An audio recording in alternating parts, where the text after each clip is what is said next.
Vamos a dar comienzo a la segunda mesa de educación. Bueno, para la segunda mesa, perdón.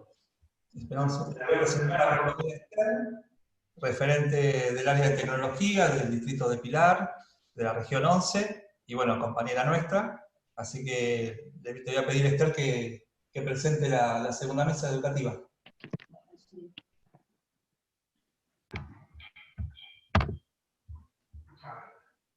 Hola, ¿me escuchan? Bien, bueno, buenas tardes a todas y a todos. Vamos a continuar con la presentación de los disertantes de esta mesa, llamada Políticas Educativas y Continuidad Pedagógica en tiempos de pandemia. Nos acompañarán el rector de la Universidad Nacional Pedagógica, Adrián Canelotto, la subsecretaria de Educación de la Dirección General de Cultura y Educación, magíster compañera Claudia Bracci, el licenciado Damián Espíndola, profesor de Historia y actual subsecretario de Educación de la Municipalidad de Pilar, y al exdirector general de Escuelas de la Provincia de Buenos Aires, diputado nacional, mandato cumplido, Mario Oporto. Si les parece bien, vamos a darle la palabra al rector de la UNIPE, Adrián Canelotto. Bueno. Adrián. ¿Qué tal? Se escucha bien ahí, ¿no? Es como una frase que hay que decir cuando uno está en un Zoom, se escucha bien, ¿no? Y ahí arranca todo. Bueno, muchas gracias por la invitación, gracias también por armar esta mesa con gente amiga, muy conocida y muy querida. Lo que yo pensaba plantear son 6 puntos, y lo digo más o menos rápido, porque seguramente será más interesante después las preguntas y el intercambio, ¿no?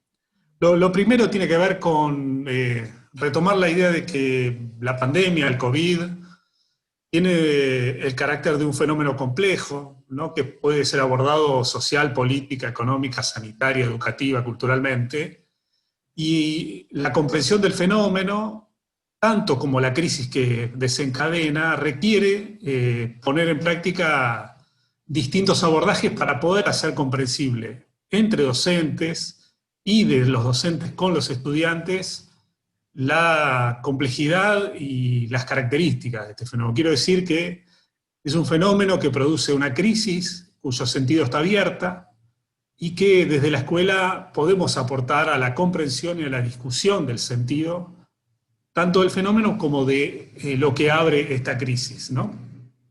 Por supuesto, implica también un trabajo con la fase más traumática y movilizadora, ¿no?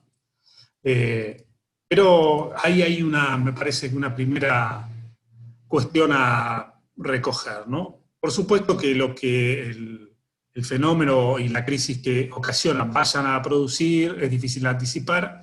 Lo que sí me parece que está como un dato inapelable es la crisis que va a generar la pobreza, la desigualdad a la que nos va a someter en el corto y en el mediano plazo, al punto que todo el mundo lo puede leer por los diarios, ¿no? La situación ha generado una situación, valga la redundancia, parecida a una posguerra mundial, ¿no? Y entonces se abre un espacio también de transformación posible, y para que esa transformación se dé en ciertos sentidos y no en otros, bueno, hay que justamente generar alternativas para pensar y que aparezcan otras ideas, para que aparezcan otros pensamientos, para alumbrar otras alternativas y que la vuelta a la normalidad no sea volver a lo anterior, más bien es lo que queremos dejar atrás y empezar a saldar deudas de todo tipo que la Argentina tiene, ¿no?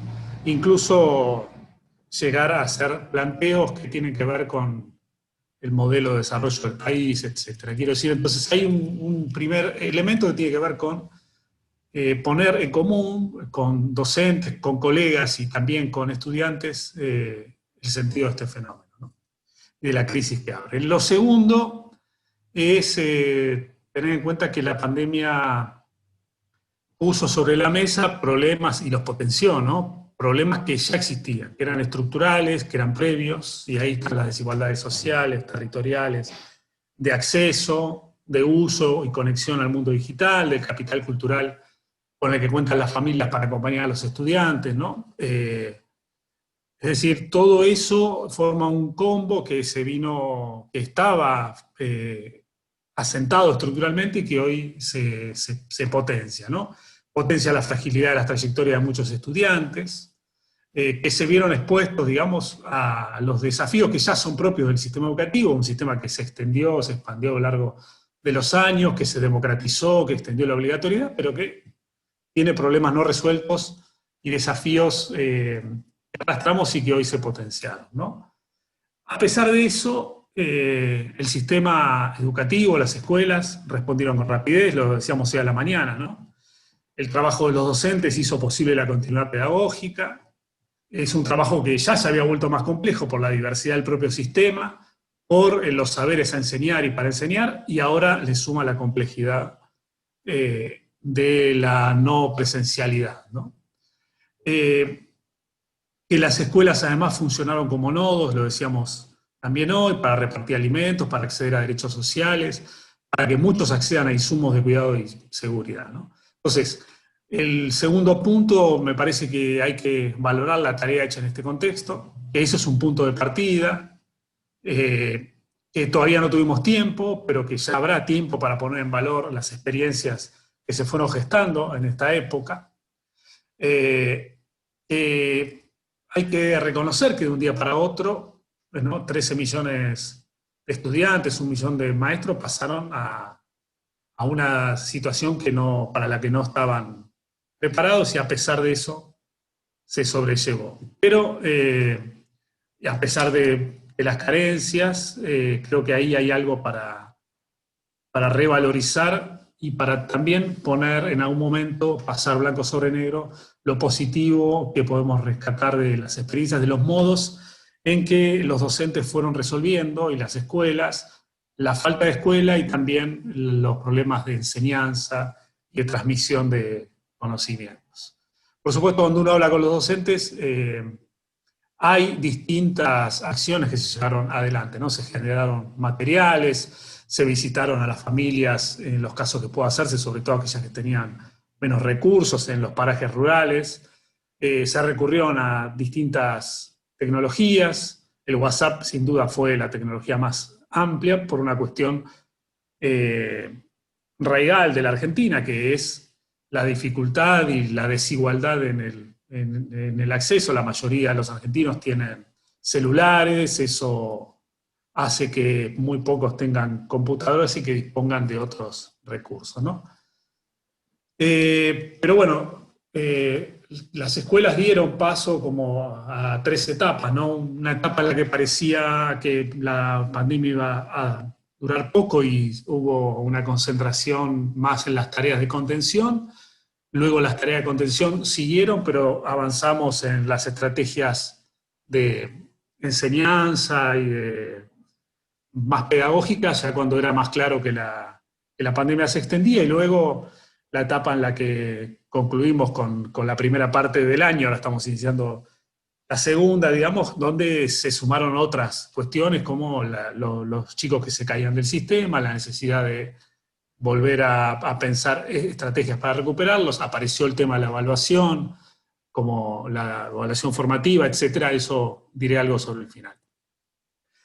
Tercero, la pandemia también reforzó políticas ya existentes, o por lo menos reforzó en algunos casos la importancia de políticas existentes pero discontinuadas, ¿no? Las políticas existentes, bueno, si uno mira América Latina, 25 de los 29 países implementaron entre sus primeras medidas de contención las transferencias de ingresos, ¿no? O aumentaron o aumentaron la cobertura o el monto de las ya existentes, con lo cual se estableció como una suerte de piso y de que es necesario que los estados sostengan ingresos a los ciudadanos más vulnerables, y parece que ahí tenemos un primer escalón para una discusión que viene para largo, ¿no? Pero digo, pensando en el terreno de lo educativo, ahí uno pone en valor el Conectar Igualdad, que se discontinuó en el gobierno del macrismo, y el Plan Argentina Conectada, que hizo posible que hoy tengamos fibra óptica en casi todo el territorio, ¿no?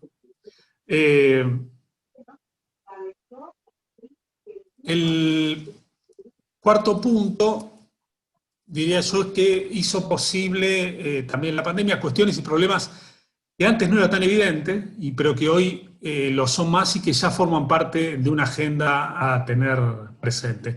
Me refiero concretamente a las políticas de cuidado, ¿no?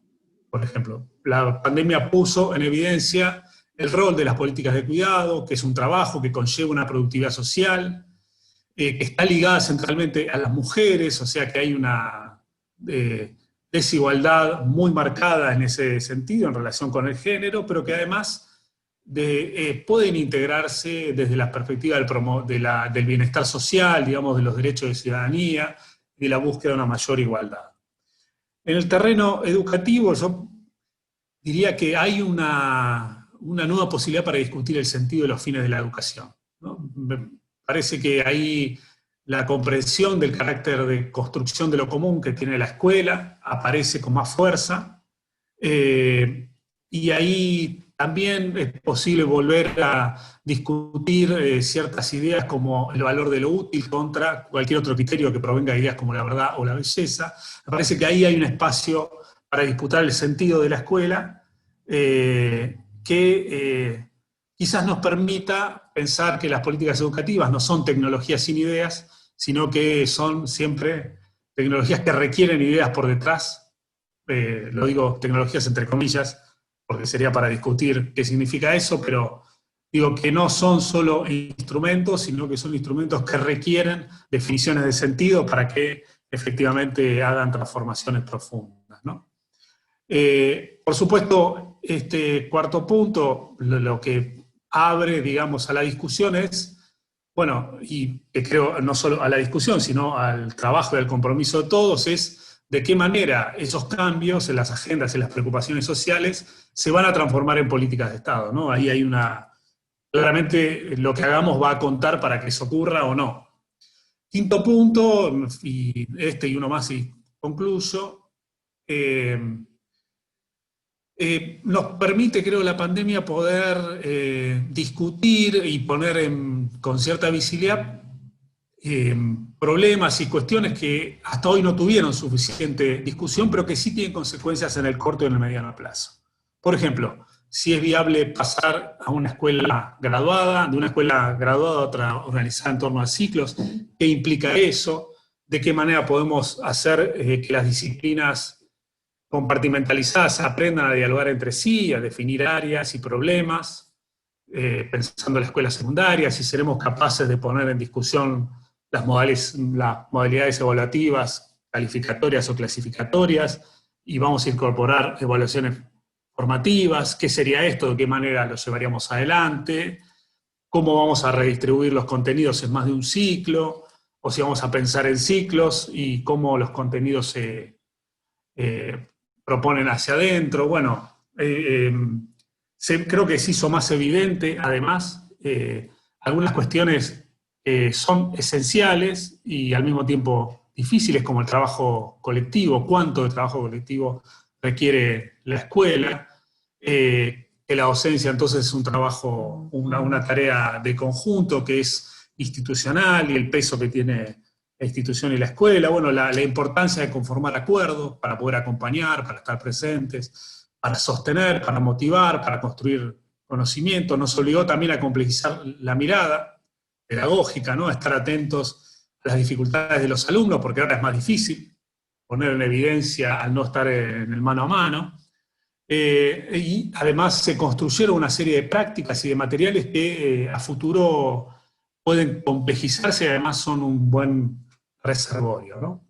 Y sexto, digo como último punto, dos cosas en relación con la cuestión tecnológica, de la cual, insisto, se va a requerir una inversión estatal para conseguir condiciones de igualdad en el acceso, en la conexión y en el uso, ¿no? Pero creo que ahí se plantean dos cosas. Una, la pandemia nos permite abandonar la dicotomía falsa entre tecnología sí y tecnología no, pero nos instala en una disputa pedagógica por el uso de las tecnologías, ¿no?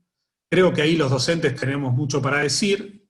Las versiones que circulan en general muy vinculadas a la educación a distancia son de otro orden. Aquí lo que estamos pensando es cómo se complejiza la presencialidad, que nadie quiere abandonar por lo que implica en términos del vínculo pedagógico, pero de qué manera las tecnologías pueden aumentar o complejizar esa tarea, que no es lo mismo que la educación a distancia. Creo que además en el firmamento estelar de la educación a distancia hay un uso muy débil del conocimiento, de la idea de conocimiento, hay guiños constantes al mundo de los negocios y el marketing que de ninguna manera pueden ser parte de lo que tenemos que resolver. Se habla de competencias, pero esas competencias no implican la apropiación contextualizada de los conocimientos.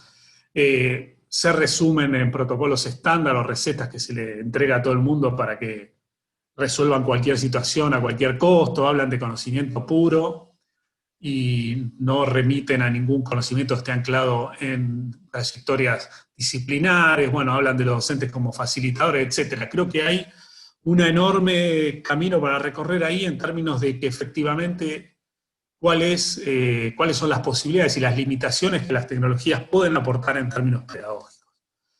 En línea con eso, y para concluir, hay otra reflexión que me parece que abre las tecnologías, y es que estamos ante un mundo digital que forma parte de la vida cotidiana.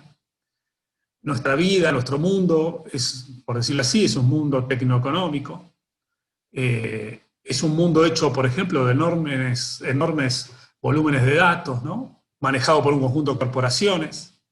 Está la inteligencia artificial, que se extiende, digamos, a distintos aspectos de la vida humana, que intenta modelizarla bajo las lógicas, por supuesto, mercantiles, utilitarias. Me parece que lo que hagamos para transparentar, primero, qué es el resplandor de las pantallas, qué hay detrás de ese resplandor, que no es tan reluciente, hay otros intereses y otras cosas, otras cuestiones, entender cómo funcionan, cuál es el sentido. Digo, lo que hagamos en términos de formación en eso ayuda mucho para complejizar, para entender no solo cómo funcionan, sino para pensar y entender qué es lo que ponen en juego y cómo podemos desde la educación también transformar la sociedad digital a la que estamos asistiendo y la que estamos, de la que formamos parte y a la cual estamos contribuyendo. Entonces hay una tarea en torno a la comprensión del mundo actual que pasa también por esta cuestión de las tecnologías. Digo, como síntesis y cierre, creo que los docentes podemos ayudar a procesar esta situación de excepcionalidad, preparándonos para recibir a los estudiantes, abordando con ellos los aspectos socioafectivos y también de comprensión derivado de la pandemia, poniendo en común las interpretaciones conceptuales de un fenómeno tan complejo, intercambiando entre colegas los modos en que esa situación nos interpela, afectiva, social, pedagógicamente, es decir, cómo abordamos la desigualdad, cómo asumimos la heterogeneidad, cómo reconocemos la diversidad a la hora de acreditar, cómo vincularnos afectivamente con la función de enseñar, en qué grado y de qué modo continuamos el vínculo con las familias, etc. Creo que esto tenemos que recuperar y sistematizar las prácticas llevadas adelante durante el aislamiento, teniendo en cuenta las posibilidades y las limitaciones también pedagógicas que las tecnologías nos permitieron en los distintos escenarios, organizándonos de manera que podamos abordar problemas relevantes a partir de la intervención de diversas disciplinas, discutiendo los sentidos y los fines de la educación, para pensar la transmisión, como dije antes, en un mundo digital como el que estamos construyendo, e intercambiando con los directivos los modos de abordar institucionalmente situaciones socioeducativas complejas, como la que ya tenemos y la que vamos a tener, y tratando de construir alternativas para sostener la trayectoria de los estudiantes. Así que bueno, muchas gracias, espero no haber sido muy largo. Gracias. No, muchas gracias, rector. Ahora sí, continuamos con la palabra del licenciado Damián Espíndola, subsecretario de Educación de la Municipalidad del Pilar. Bueno, buenas tardes a todas y a todos. Gracias Pablo, gracias Fabián. Nada, complejo hablar después de Adrián, de tantas ideas, de tantas propuestas, y de tantas preguntas que tenemos que ir resolviendo a medida que vayamos saliendo, ¿no?, de esta pandemia. Y también es un desafío hablar, sabiendo que está Claudia, a quien admiro y a quien quiero, y que está Mario, que es nuestro oráculo, nuestra fuente de consulta, acá en Pilar, cada 15, 20 días nos llamamos y tan amablemente nos responde y hablamos y pensamos. Y nos tocó pensar, cuando asumimos con Mario y con el intendente, pensábamos otro escenario, un escenario donde teníamos que pensar y combatir acá en Pilar, desde la gestión local, desde la gestión municipal, la tarea de la desigualdad. Hoy Adrián hablaba de la desigualdad y en Pilar creo que tenemos la capital de la desigualdad, ¿no? Tenemos escuelas que tienen absolutamente todo, que tienen plataformas virtuales propias, y tenemos escuelas que todavía nos cuesta un montón vincular a los estudiantes con los docentes y esta cuestión del vínculo. Por eso cuando hicimos un libro, cuento una pequeña anécdota, voy a ser muy breve, pero teníamos que hacer un libro, hicimos un libro con un grupo de docentes, y le dijimos, bueno, haz una escuela, dibujala, pintala, hacela como vos se te parezca. Le dijimos a un dibujante acá de Pilar, histórico, y nos trajo una escuela que verdaderamente parecía un penal, ¿no? Digo, era llena de rejas, la policía estaba afuera, estaba el pibe con la gorrita y la camiseta de Boca que entraba a la escuela, y una docente que como que se escondía atrás de la puerta. Y decíamos, che, tenemos que no solamente trabajar por la desigualdad, sino también tenemos que mejorar condiciones, tenemos que mejorar el rol docente. ¿Y cómo hacerlo desde el gobierno municipal? Porque, como sabemos, a Claudia la molestamos, pero la educación está bajo la órbita de la provincia. Y tomamos la posta y dijimos, bueno, empecemos mejorando el mobiliario. Y llegamos con mobiliario nuevo para todos los primeros grados. Porque, como decían ustedes, como decía Adrián, no hay nada mejor que los pibes se sientan esperados. Y qué lindo es sentirse esperado. Me pasa uno, cuando te abren la puerta, te dicen, che, qué bueno que viniste. Y creo que ese es el desafío, fue de generar y de pensar que estos chicos se sientan esperados. También mejoramos las escuelas de verano como nuevo desafío de la gestión provincial y local, que sean inclusivos y que sean para todos. Pero entendíamos que no alcanzaba con eso y que teníamos que generar una buena alimentación en los comedores. Por eso poníamos 10 pesos más a lo que da la provincia. Pero seguíamos pensando que no alcanzaba con eso y le entregábamos a todos los chicos de primer grado cartucheras y cuadernos.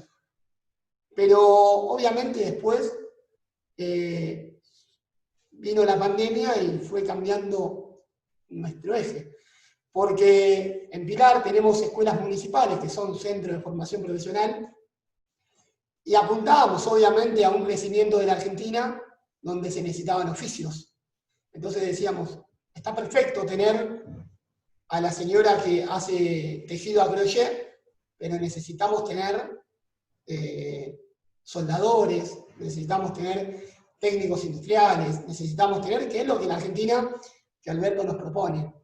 Por eso la pandemia nos hizo, por un lado de la gestión municipal, juntarnos y reflexionar con los actores docentes diferentes cuestiones. No solamente el servicio alimentario, que lo empezamos a hacer en Bolsones, sino también tenemos que pensar cómo vamos a continuar la continuidad pedagógica. Esa palabra que hoy parece desgastada, pero que en ese momento era cómo lo hacemos, de qué forma.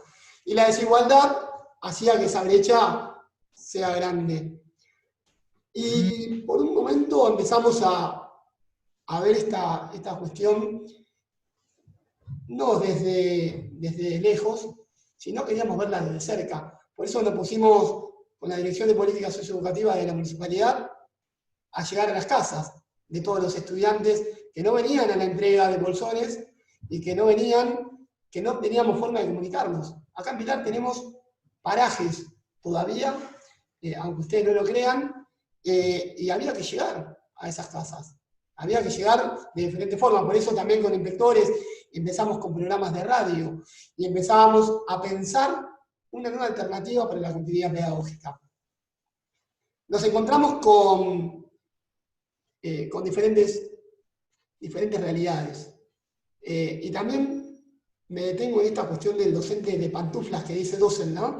Digo, nos encontramos con el desafío de ser docentes y de hablarle a una pantalla y de mostrar esta cuestión del currículum en poco tiempo, en pocos minutos. Y que muchos pibes y pibas daban por ahí la cuestión de preguntar. En una encuesta que hicimos, el 76% de los estudiantes secundarios valoran el llamado antes que la tarea. Digo, o sea, era el decirle, che, ¿cómo estás? Casi el 80% de las familias en Pilar se comunicaron por WhatsApp, no se comunicaron por plataformas o por Classroom, fue el WhatsApp, tan demonizado por nosotros muchas veces, ¿no? ¿Cuántos de nosotros dijimos, bueno, no, el WhatsApp? Y hoy hizo que la directora de los jardines, de todos los jardines de Pilar, nos digan que tienen grupos de WhatsApp con los papás, cuando antes de la pandemia, por ahí era una cuestión de verlo como un problema.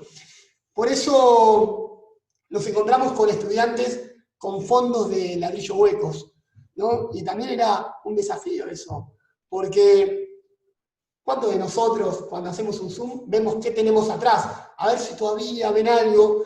Y nuestros estudiantes también tenían mucha vergüenza de mostrar lo que para nosotros por ahí sería lo normal, que es mostrar tu casa. Había que entrar en la casa y también había que permitir que entren a mi casa.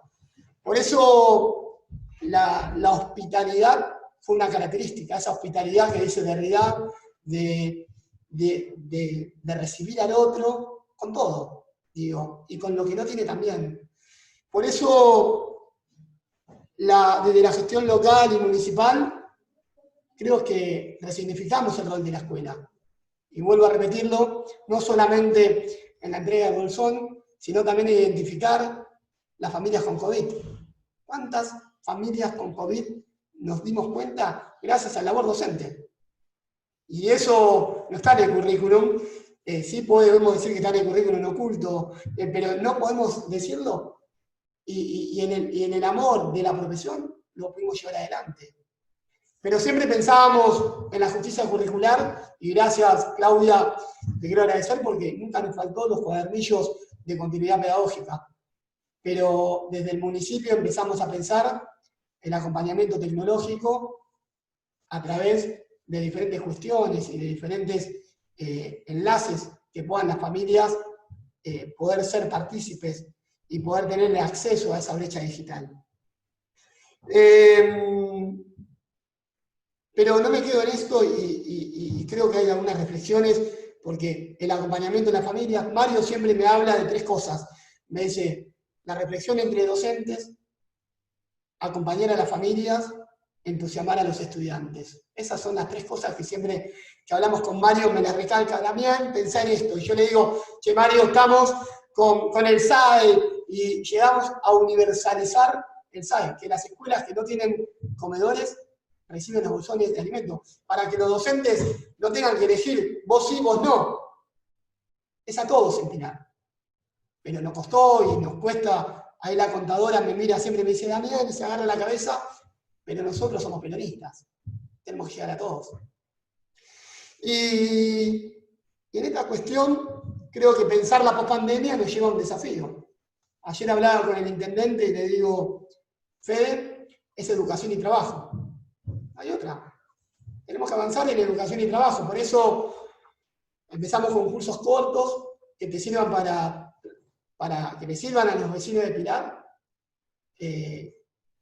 acompañar en el currículum. Como ustedes van a decir, ¿pero qué me está hablando? Y yo le estoy diciendo de que el curso de clarkista, porque hoy tenemos que darle herramienta a los trabajadores y a nuestros vecinos. Tenemos que seguir fortaleciendo fines. Tenemos que pensar también en los miles de chicos que terminan la escuela secundaria y no tienen el título, en poder tener fines deudores, que es clave, porque nosotros tenemos que darle herramienta a muchos pibes que están atrás en una cuestión de que se sienten también desfavorecidos, porque la pandemia lo que vino a traer es mucha depresión, poder darle herramientas para que puedan continuar y se puedan desarrollar en su vida. Elegimos esta profesión para torcer destinos fijados de antemano, si no, nos hubiésemos quedado en la casa. Creo que en Pilar tenemos, no sé si conocen la canción Tarumba de Teresa Parodi, pero tenemos muchos Tarumba, y tenemos muchos que vemos de afuera o que vemos a través del muro. Y del otro lado también nos ven como desconocidos. Nuestro objetivo como gobierno local y con educación es poder echar en tierra la desigualdad que hay. Por eso pensamos en una universidad, en la Universidad de Pilar, que está el proyecto en la Cámara de Diputados, y que tan amablemente muchos de los que están presentes en esta conversación nos vienen acompañando, como la UNIPE, que nos viene acompañando también en este proyecto. Creemos que Pilar tiene un desarrollo tecnológico, económico y social, por eso no hay nada mejor que traer universidades al conurbano y al distrito, porque los trabajadores sí terminamos la universidad y sí también estudiamos, y está bueno generar esas oportunidades. A diferencia de la gobernadora que estaba anterior, creo que Claudia y Mario se llenan de orgullo cada vez que un hijo del trabajador llega a la universidad o termina el secundario, porque yo vengo de abajo y el otro día me decían que estuve aislado, me aislé en el quincho de mi casa y me decían, che, ¿no tenés frío? Y yo le decía, frío teníamos en la casilla cuando había viento y nos entraba el frío en casa, y mi mamá nos tapaba con diario las paredes. Digo, ¿cómo no sentirme orgulloso que la universidad pública me dio otras oportunidades y oportunidades de poder crecer y de poder generar más oportunidades a los pibes y a las pibas de nuestro querido Pilar? Les agradezco a todas y a todos, y quiero ansiosamente escucharlo a Claudia y a Mario, que verdaderamente son un orgullo para mí, que Claudia esté en la gestión provincial y que Mario sea nuestra fuente de consulta con tan amablemente tanta sencillez, como la sencillez de los grandes. Les agradezco. Gracias, Adrián, gracias a todos y a todas.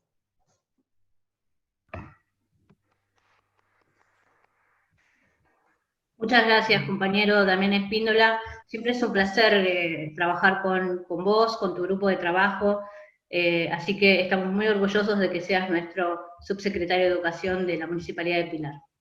Ahora sí, continuamos con nuestra compañera, con nuestra subsecretaria de Educación de la Provincia de Buenos Aires, la compañera y mi jefa, Claudia Brachi. Claudia, hola. Ahí está. Un segundito.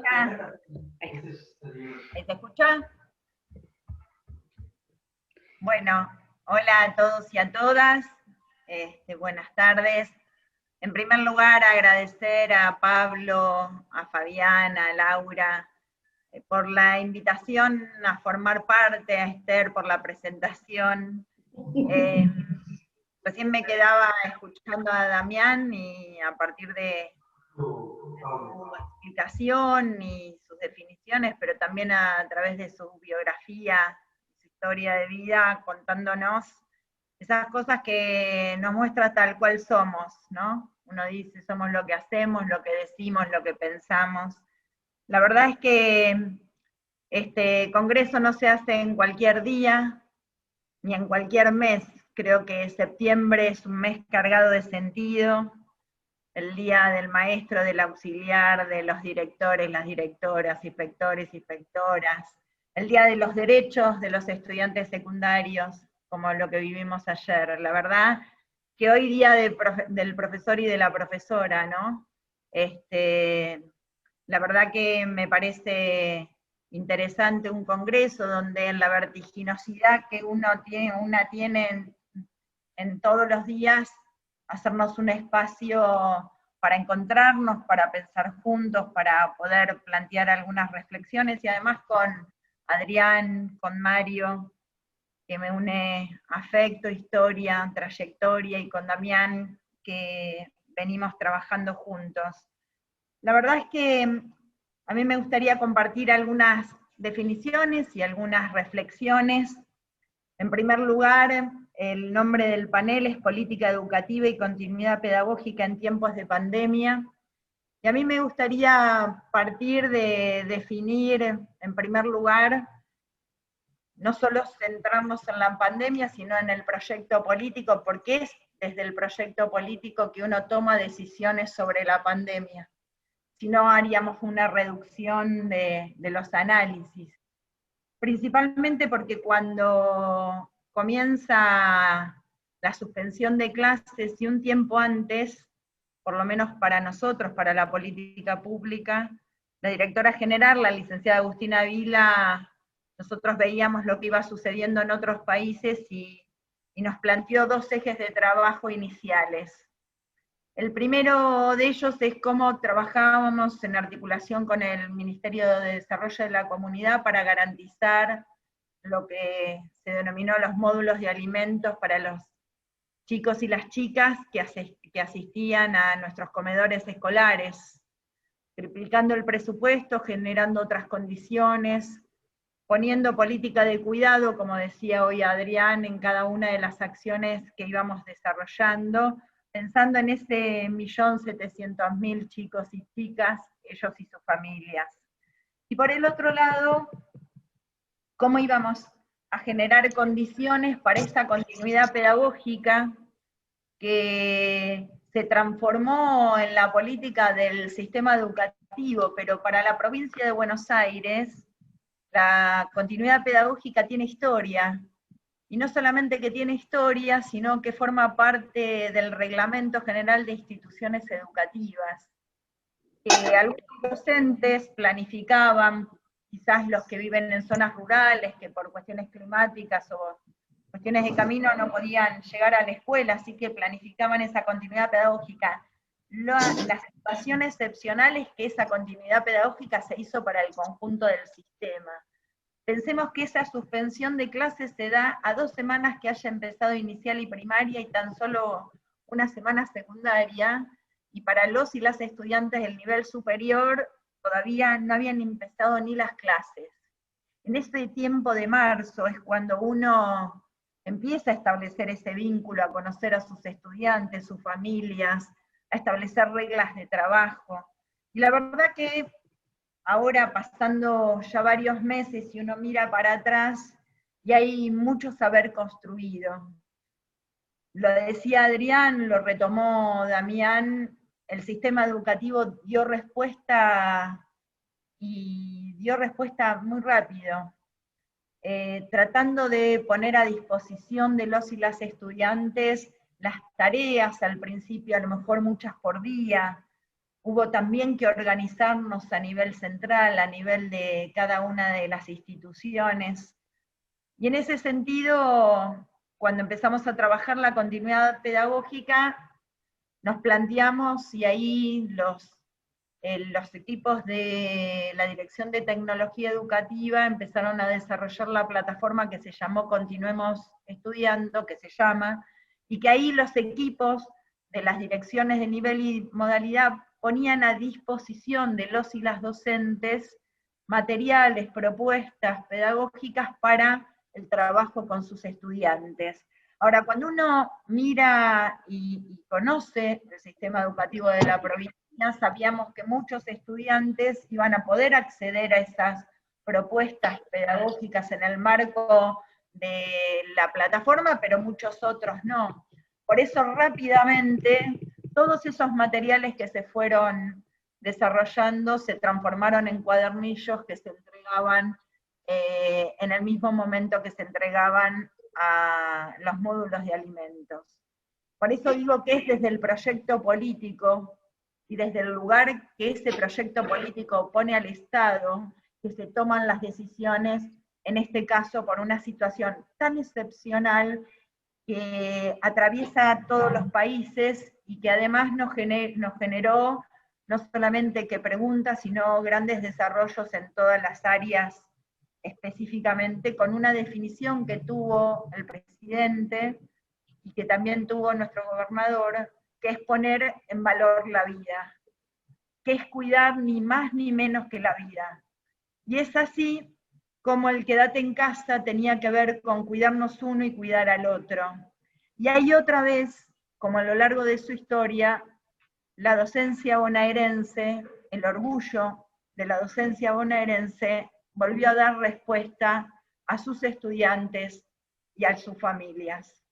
Por eso las tareas, por eso pensar cómo elaborarlas para aquellos que tenían acompañamiento familiar, de poder desarrollarlas, y también aquellos otros que a lo mejor no estaba ese acompañamiento familiar.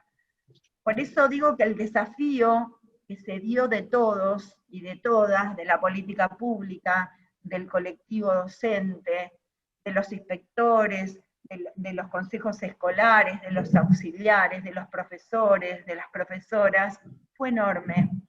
Porque los que estamos acá y que elegimos la docencia, nos formamos para la presencialidad, para encontrarnos con el otro a través de la mirada, el cuerpo, la propuesta, el conocimiento. Ahora había que desafiarse a desplegar un montón de propuestas diversas para un conjunto de estudiantes con historias de vida distintas, con trayectorias también educativas diversas, y con un tiempo muy corto en ese inicio de clases. Por eso digo que el desafío es enorme. Si nosotros miramos desde ese comienzo, hay mucho saber pedagógico construido, hay mucho saber pedagógico que hay que sistematizar, que servirá para revisar no solamente las propias prácticas en el presente, sino, un poco lo decía Adrián en uno de sus puntos, también la enseñanza en los tiempos que vienen. La verdad que la escuela juega un papel central en la vida de los estudiantes, las estudiantes y sus familias. Y más allá de la pandemia, la escuela seguía siendo y sigue siendo ese espacio donde se expresan todas las cuestiones. Por eso, a muy poquitos días de la suspensión de clases, con la Dirección de Psicología, en conjunto con la directora general, empezamos a diseñar esta propuesta de los equipos focales territoriales para la emergencia, que tenía que ver cómo se iban atendiendo, más allá de una situación excepcional, cualquier vulneración de derecho, y cómo se iban entramando esas redes que los equipos de orientación escolar siempre realizan junto a los equipos docentes y directivos para el cuidado de los estudiantes. Creo que este tiempo que vivimos fue de un gran desafío para todos y para todas, porque había que ir creando situaciones, formas de intervención distintas a aquellas que desarrollábamos en la presencialidad, sabiendo que nuestros docentes se formaron para esa presencialidad. Es que la Dirección Provincial de Superior, a través de capacitación, formación permanente, elaboraron y llamamos por la tercer corte de la continuidad pedagógica en la emergencia o en la capacitación de aulas Moodle. La verdad quiero compartir con ustedes algunos datos, porque cada una de las cortes que tenían 10.000 vacantes para docentes y 5.000 para directivos, a menos de 2 horas se llenaban rápidamente. Eso es una lectura rápida que tenemos que hacer. No solamente que había la pregunta por la enseñanza, sino había un interés por formar parte de capacitaciones para juntarse con el otro, para poder pensar cómo llegar y cómo desplegar las mejores propuestas para los y las estudiantes. La verdad que este desafío que nosotros fuimos generando, que entre todos, también nos trajo aparejada definiciones. Una primera definición que me parece que es fuerte y que nos sirve para pensar en términos pedagógicos es que la escuela no se fue a la casa. La escuela es la escuela, la casa es la casa. Lo que creo que fuimos capaces de construir entre todos y todas fue otro proceso de escolarización que nos interpeló, que nos generó otras condiciones para poder llegar al conjunto de los y las estudiantes, que nos hizo pensar en términos pedagógicos y en términos didácticos cómo enseñábamos en primaria, en secundaria, las materias, cómo nos desafiábamos a integrar las materias, que es un anhelo de la secundaria y que tantas veces nos ha costado pensar proyectos de los distintos profesores sobre temas principales con distintos abordajes. Hay una experiencia riquísima elaborada en este tiempo. Y hubo definiciones, obviamente, que cuando uno plantea los avances en ese sentido, me parece que cada uno desde su lugar, recuerdo cuando hoy Adrián decía, ¿no? Si hubiese continuado el programa Conectar Igualdad, otras hubiesen sido las condiciones de partida, pero la verdad que el proyecto político era desandar y correr el lugar del Estado en los años anteriores. Este proyecto político hizo que los trabajadores y trabajadoras de tecnología pensaran una manera también online para desbloquear las netbooks de docentes y estudiantes.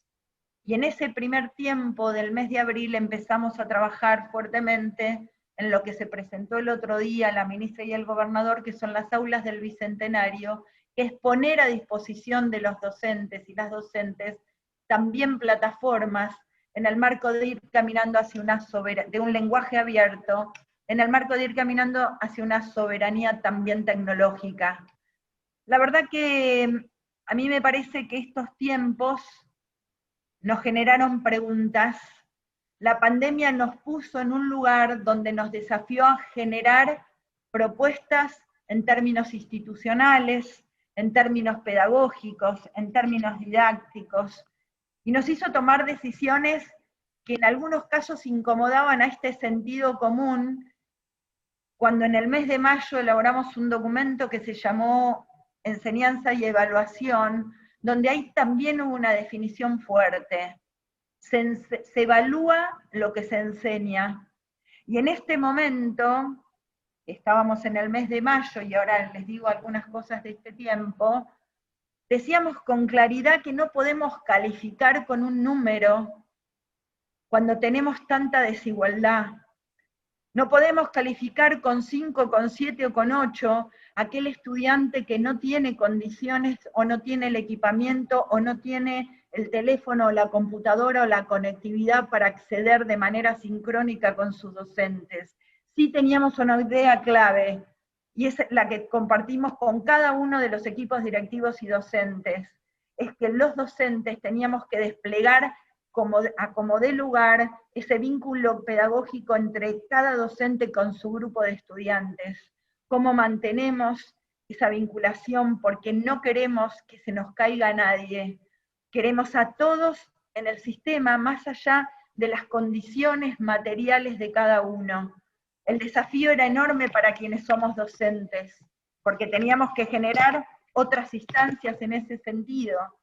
Por eso, enseñanza y evaluación fue decir, vayamos por una valoración pedagógica del proceso que fuimos capaces de construir y de lo que enseñamos y de lo que los estudiantes hayan aprendido para redoblar los esfuerzos en los tiempos que siguen.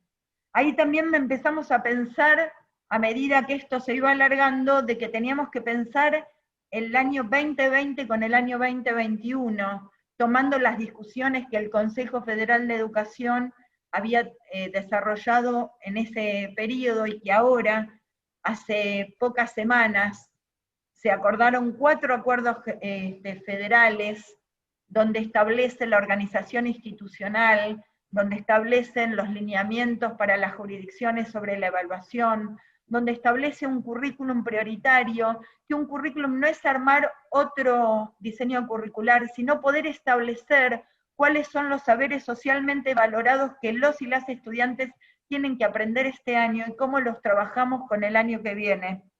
Teniendo claro que los cambios de nivel son claves, que el 6º año de la primaria tendrá que generar con el 1er año de la secundaria un trabajo común, que deje de ser una buena frase la articulación de los niveles y se concrete en política educativa que se siente primaria y secundaria a definir cómo le hacemos un camino más sencillo a nuestros estudiantes para que puedan aprender todo lo que nosotros tenemos que enseñar. Cómo nos esforzamos en este tiempo a prepararles un trayecto específico a los estudiantes del 6º año, porque ellos sí terminan el nivel de la educación obligatoria. Yo me junto con docentes de distintos niveles, y la verdad que las propuestas y las discusiones que han tenido en este tiempo son muy importantes, han establecido acuerdos de trabajo, han discutido sobre la enseñanza, y también me he juntado con estudiantes secundarios, y creo que lo decía Damián, extrañan la escuela. La verdad que los pibes en sus audios, en sus reflexiones, quieren encontrarse en la escuela. Y uno de ellos, me acuerdo con un encuentro en la región 19, Alvarado, General Pueyrredón, Mar Chiquita, desde su celular, parado adelante de un auto, me daba como la sensación que estaba trabajando, esa es la película que me hice yo, ¿no? Cuando quiso comentar algo, él dijo, todas las semanas la directora me llama para ver cómo estoy. Y la verdad es que me pregunta ella cómo estoy, que a veces no me pregunta ni en mi casa. Y espero el llamado de la directora. Esa directora, para la vida de ese pibe, es imprescindible. A veces nosotros los docentes tenemos que redimensionar el trabajo que hacemos cada día, porque la verdad que en la vida de nuestros estudiantes es muy importante, no solamente por el acceso al conocimiento, que eso los hace más libres, sino por ese acto que además de ético y político es profundamente amoroso.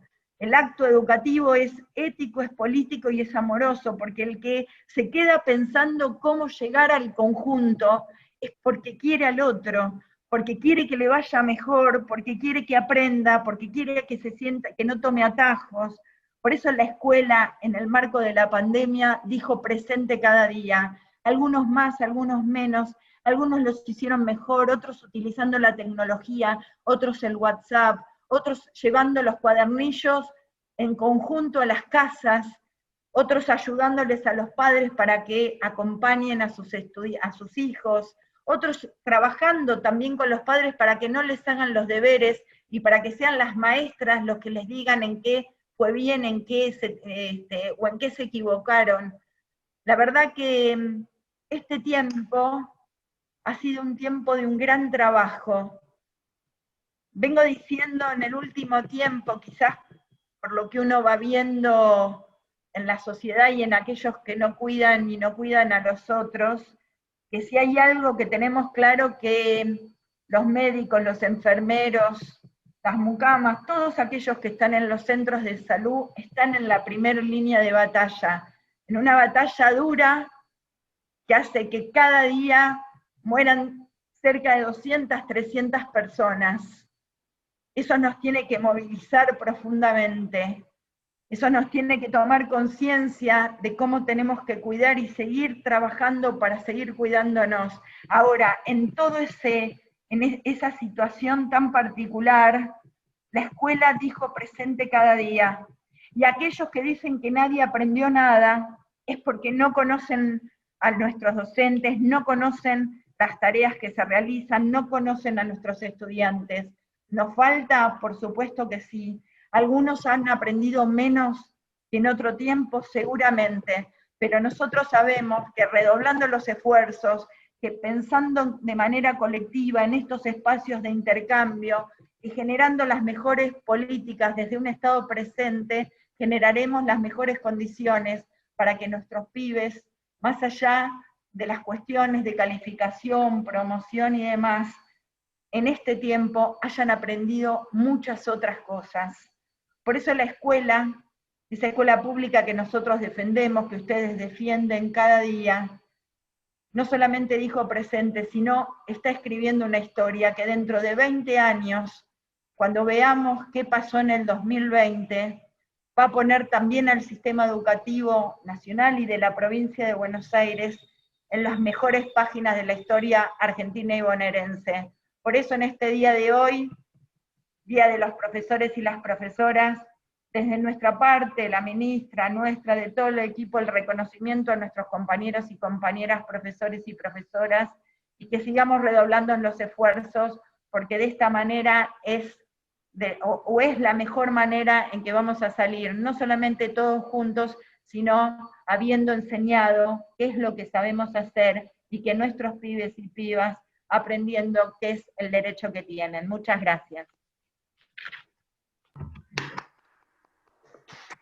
Excelente. Muchísimas gracias, Claudia. La verdad que nos llegaron tus palabras. Fueron muy motivadoras para nosotros que estamos de este lado, el poder trabajar con los chicos, el acompañarlos, y desde la parte de tecnología el poder acompañar a todos los docentes que nos piden una ayuda, a los directores, a las inspectoras. Creo que está Mirta por ahí, que también es una gran compañera con la que siempre contamos, y ella también sabe que cuenta con nosotros. Así que desde nuestro lado, muchísimas gracias por tus palabras. Y ahora sí, vamos a continuar con nuestro querido referente pedagógico y de gestión educativa, con el profesor Mario Porto. Bueno, ¿qué tal? ¿Cómo les va? Buenas tardes. No lo escucho. Estoy muy agradecido a SEA y a CICIABA por la invitación. Así que, Pablo, vos que hiciste toda la gestión con tu entusiasmo de siempre, y Fabián, un abrazo grande. Gracias por hacerme compartir el Congreso con ustedes, y aparte en un panel que está lleno de afecto para mí, porque Claudia y Adrián son mis amigos y con los que trabajé muchísimo tiempo y sigo trabajando, y con Damián, que tengo una experiencia más corta pero muy intensa y muy rica, y que tengo tantos deseos de que a él le vaya muy bien en su gestión en Pilar. Bueno, voy a plantear algunos interrogantes y algunas propuestas de agenda, continuando con lo que ya dijeron, ¿no? Porque ya tanto Adrián como Claudia y Damián plantearon un montón de cosas en las que yo concuerdo y estoy en esa línea, así que no da para debate, esto da para tratar de ampliar las miradas. Digo, a mí me parece muy importante saber que estamos en una pandemia, o sea, en una crisis sanitaria. Esa crisis sanitaria trajo como respuesta fundamental una cuarentena muy alargada. Por ahí se dijo, una cuarentena que, si ustedes recuerdan, la UBA pensaba retomar las clases después de la Semana Santa. Y a algunos nos parecía apresurado, a otros no tanto, pero nadie dudaba que después de julio íbamos a retornar las clases con presencialidad.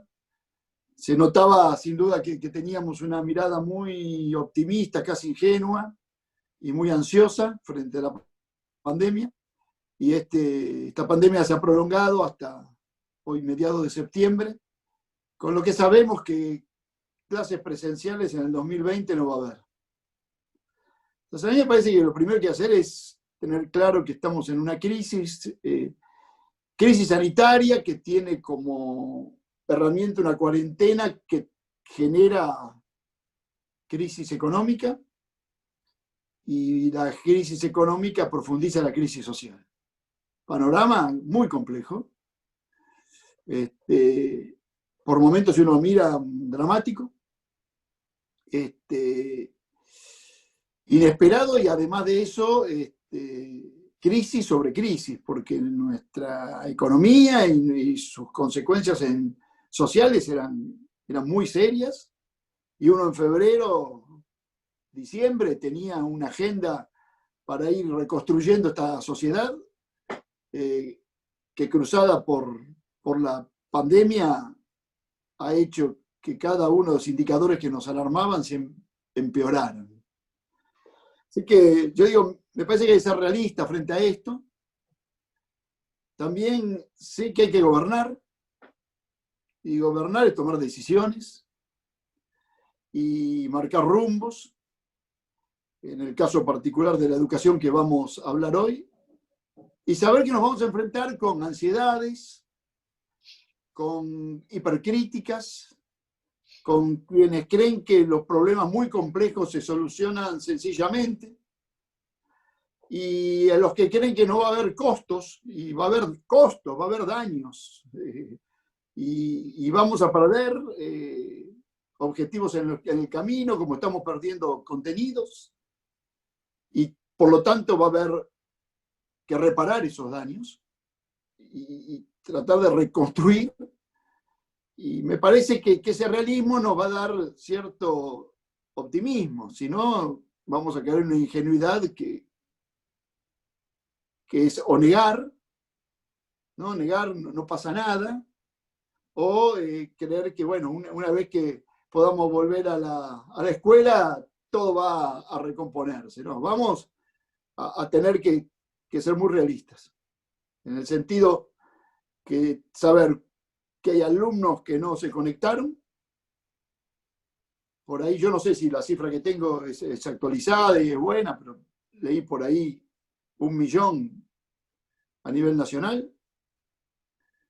No importa igual la precisión del número, pero tenemos muchos alumnos que no se han conectado. De los que se conectaron, algunos lo hicieron débilmente o alternativamente o con poca intensidad, otros lo hicieron con mucha intensidad. Algunos aparte respondieron, otros menos. Vamos a hablar con lenguaje muy sencillo, unos estudiaron, otros no estudiaron. Unos no tenían herramientas, otros sí tenían herramientas. No todos los que tenían herramientas respondieron como se esperaba. Otros que tenían menos conectividad y menos herramientas respondieron mejor. O sea, que me parece que vamos a tener un panorama muy heterogéneo, muy complejo, y que vamos a tener que mirarlo con mucha seriedad, ¿no? Y lo que yo digo que el costo, si bien las experiencias son riquísimas y vamos a tener un bagaje de experiencias para poner en el haber, y vamos también a tener una muy difícil reconstrucción. Y tenemos que prepararnos para eso. Yo digo, lo que yo creo es que no hay esperanza si no hay acciones previas que justifiquen la esperanza. Y por lo tanto, me parece a mí que en ese sentido tenemos que caminar. Sabemos que en medio de muchos interrogantes, porque está el interrogante de cómo va a ser la vuelta a las instituciones escolares, el interrogante de cómo vamos a evaluar la experiencia hecha en la continuidad pedagógica de la pandemia.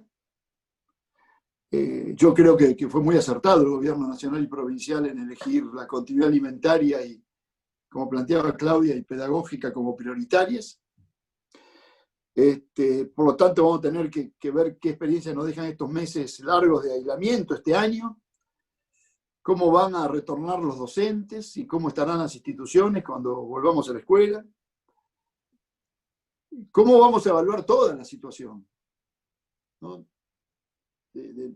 de nuestras relaciones, de nuestros procesos de aprendizaje, porque también hay una incertidumbre que vamos a tener que resolver, y yo sé que es muy difícil, que es la tensión entre la comprensión de la realidad social y de las desigualdades que fueron muy bien marcadas aquí, y la responsabilidad que tenemos como docentes, que somos los únicos agentes del Estado que acreditamos saberes, ¿no? O sea, que a nosotros la sociedad argentina, el Estado, nos delega el monopolio de acreditar saberes. Y esa tensión vamos a tener que resolverla. Con la comprensión que planteaba Claudia y a la que yo adhiero totalmente, ¿no? Porque también tenemos que sufrir el embate de los facilistas pensadores facilistas que en los medios de comunicación creen que poniendo una nota se resuelve todo y que tenemos que delimitar quién saca 1 y quién saca 10, ¿no? Todo es distinto. No hay recreo, no hay licencia, no hay amonestaciones, no hay llegada tarde, no hay timbre, ¿no? Todos los ritos que conocemos de la educación no existen, pero quieren que haya nota, ¿no? O quieren inventar una normalidad en una situación extremadamente anormal. Pero hay un momento que también vamos a tener que acreditar saberes. Y eso es muy complejo. Hay que ver cómo queda la relación entre instituciones y familia, cómo queda la relación que ya fue muy desarrollada. Acá Adrián profundizó en el tema de experiencia digital o interconectividad y escuela, y esta idea de lo vertiginoso del mundo digital y el entretenimiento vinculado a ello y la densa y a veces aburrida tarea de pensar, ¿no? Cómo unimos una institución que está ordenada y disciplinada para profundizar pensamientos con tecnologías que generan mucha información y que por lo tanto hay que unir, ¿no? La velocidad de la información con la lentitud del pensamiento y del aprendizaje.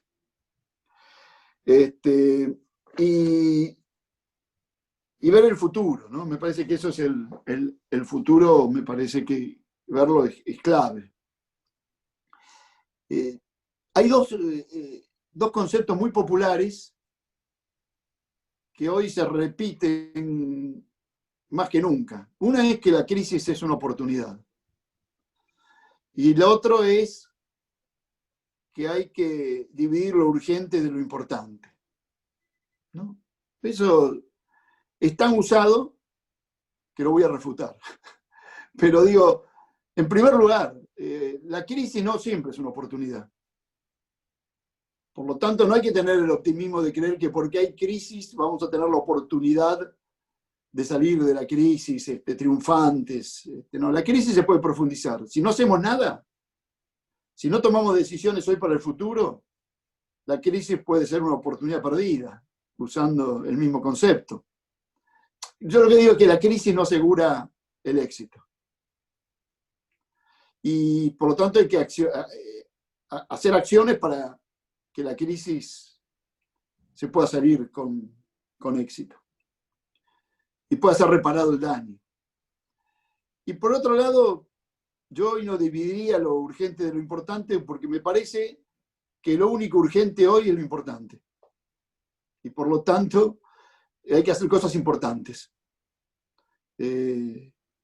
Mientras hacemos la rutina, mientras hacemos lo cotidiano. Pero creer que hoy tenemos que ocuparnos de lo urgente y dejar lo importante para el futuro es equivocar qué es lo importante, ¿no? Me parece que es urgente ocuparnos de lo importante. Entre las experiencias del COVID, yo esto lo vengo repitiendo y lo voy a decir rápidamente, porque tal vez algunos ya me escucharon, pero digo, también nos deja la posibilidad de avanzar en algunas pedagogías necesarias a futuro, tras la experiencia de la crisis, ¿no? Digo, la verdad que la experiencia del virus ha sido intensa y nos ha abierto horizontes pedagógicos. Al inicio nomás de la pandemia, escribió un texto Axel Rivas sobre pedagogía de la excepción.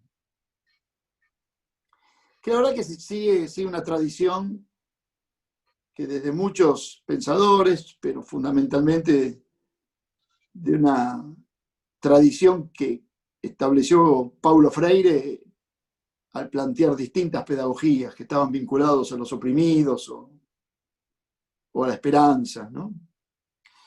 Me parece que el virus nos dejó algunas obligaciones, como introducir en la escuela la pedagogía de lo impensado, porque enseñar lo impensado es un desafío de una pandemia que no esperábamos.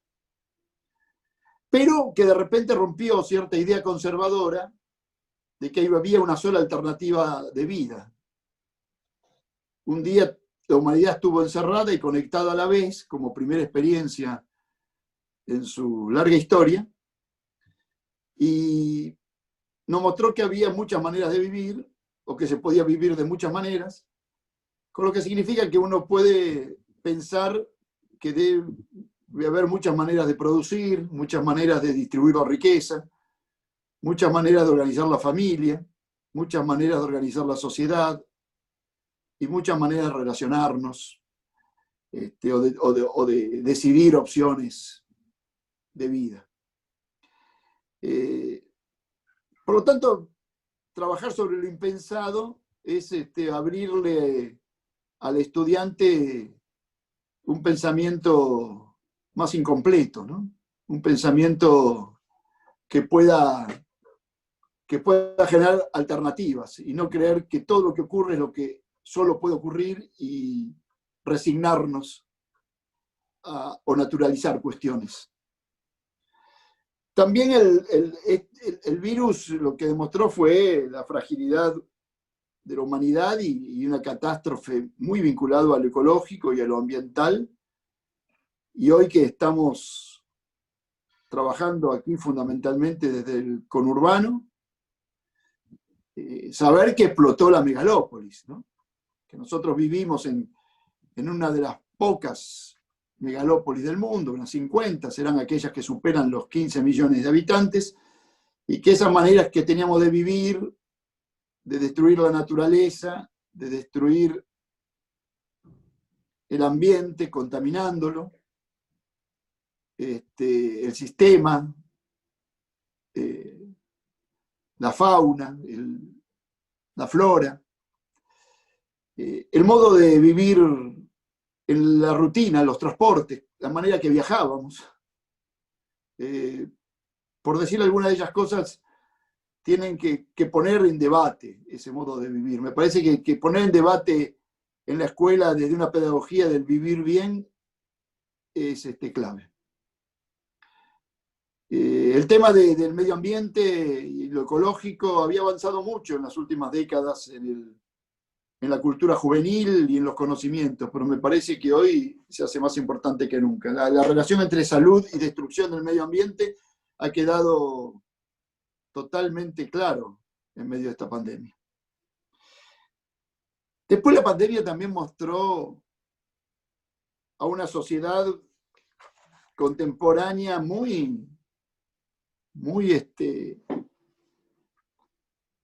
inclinada a la demonización, ¿no? Primero fueron los chinos, ¿se acuerdan? Parecía que eran los que aglutinaban la culpa de la humanidad. Y esa manera de ver a los pueblos distintos a uno como demonizados o congelados en una única figura, ¿no? Que tanto difunde cierta historiografía popular, como es el cine, o como son las series, o como es los medios masivos, ¿no? Sentido de esa idea de creer que hay pueblos superiores y pueblos inferiores, que hay pueblos, o en clases también, ¿no? O franjas etarias. Hemos demonizado a los pobres, o a los ancianos, o a los extranjeros. Bueno, me parece que una pedagogía del desprejuicio es para trabajarla a futuro. Yo creo que la función de la educación es quitar prejuicios. Una manera de tener prejuicios es generalizar sin datos. Otra es juzgar a los demás con las pautas culturales de uno. Otra es creer que hay pueblos superiores y otros pueblos inferiores, civilizados y bárbaros en nuestra tradición cultural. Eso en la historia de la humanidad ha servido para justificar los dominios de unos pueblos sobre otros. Me parece que trabajar sobre el desprejuicio es muy importante. Y por último, esta pandemia mostró sin afeites, digamos, sin maquillaje, a los descartados, ¿no? Como dice el Papa, a los más marginados, a los más vulnerables. Los conocíamos, sabíamos que solo faltaba con asomarse a la ventana de su casa para verlos, pero los vimos los pasillos de las villas, vimos la manera en la que no se puede vivir. Y hasta podríamos imaginar la pandemia en situaciones mucho más extremas. El virus en los campamentos de los refugiados o de los migrantes, o en las guerras. Me parece que la escuela tiene que enseñar a ver. Me parece que la escuela tiene que tener una pedagogía de la visibilidad, para enseñar a ver lo que no se quiere ver, porque entonces se va a poder pensar lo que no se quiere pensar, y esto va a ayudar a ser menos prejuicioso y vivir mejor. Pero bueno, como yo les decía, hay que gobernar. Entonces, quiero cerrar esta charla sobre algunos temas que me parece que vienen en la agenda de la educación. Alguna más macro y otra más inmediata, toda importante, ¿no? Pero alguna previa a la pandemia. La previa a la pandemia es discutir a la educación como prioridad política, ¿no? Todos aquí coincidimos, Damián, Adrián, Claudia, yo, todos los que están escuchando, la prioridad política que es la educación. O creemos que la educación es una prioridad y por lo tanto queremos transformarla en una prioridad política, y para eso se necesitan liderazgos que van más allá del tema específicamente educativo. Creo que tiene que ser una épica de toda la sociedad. Esto nos va a llevar a discutir lo que sabíamos, pero que hay que volverlo, que tiene que estar en la agenda, ¿no? Como la inversión, como la formación docente, como la descentralización de los sistemas educacionales, como las planificaciones a nivel local, sin perder la coherencia del sistema, pero dar más autonomía a lo local y a la escuela.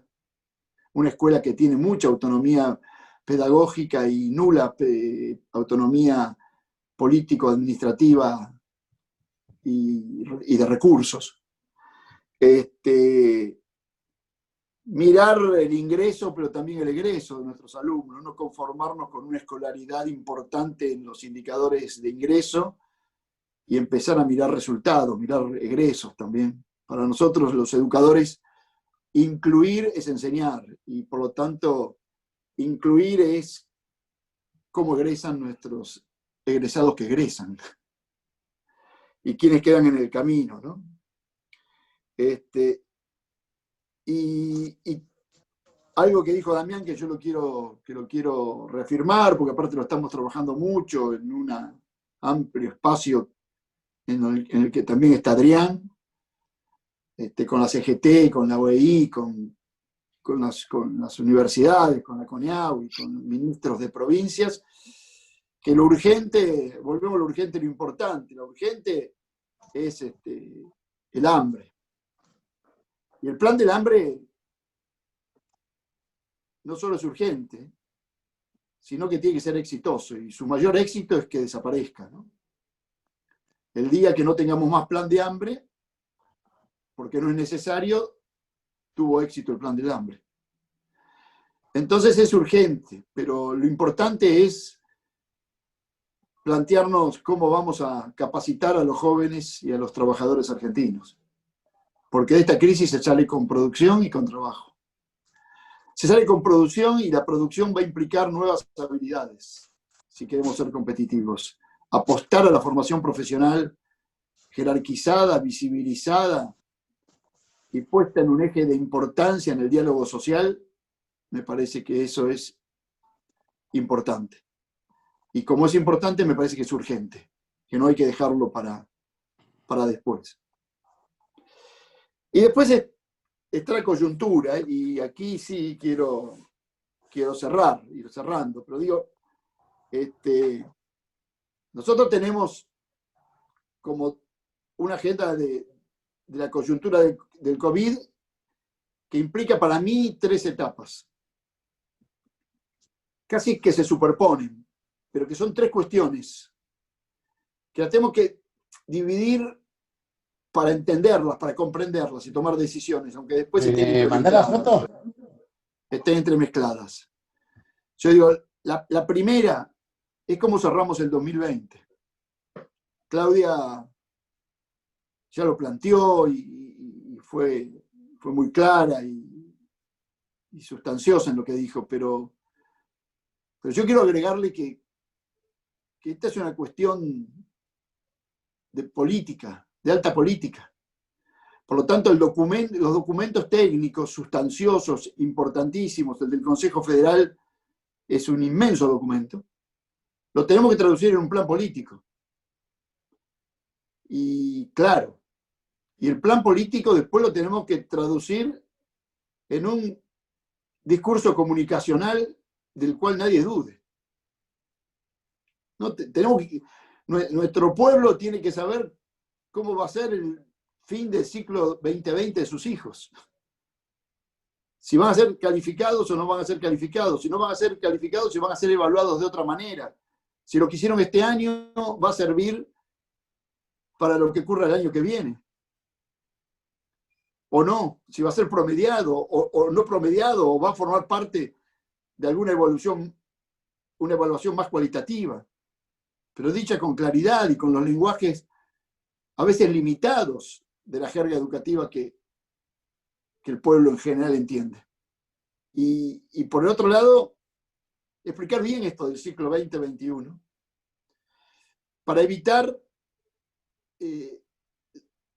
la oposición que va a haber con mala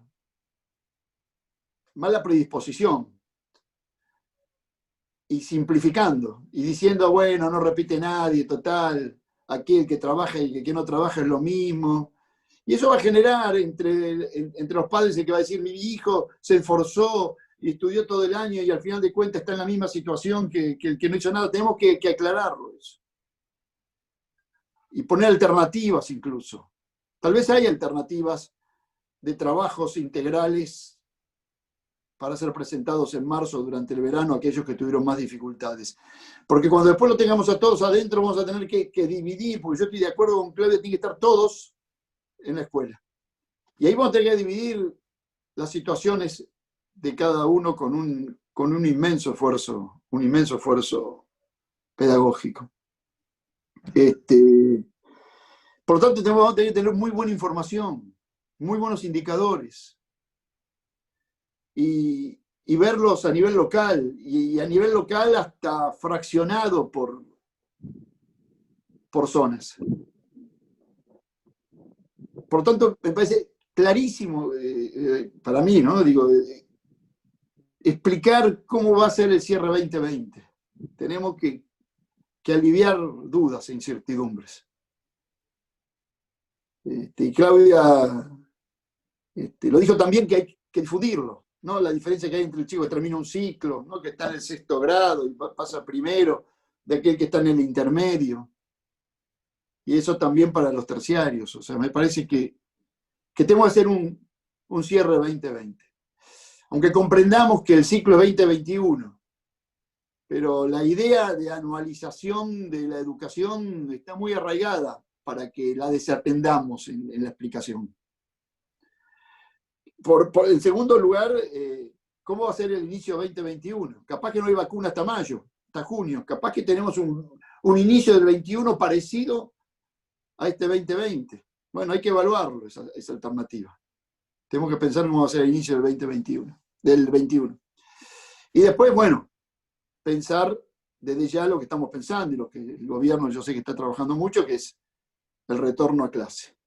Que no sabemos si va a ser en marzo, en abril, en mayo, con vacuna, sin vacuna. Si a pesar de que no hay vacuna el virus baja o no, o se pone más grave. Y ahí yo pondría un concepto político y dos grandes tareas.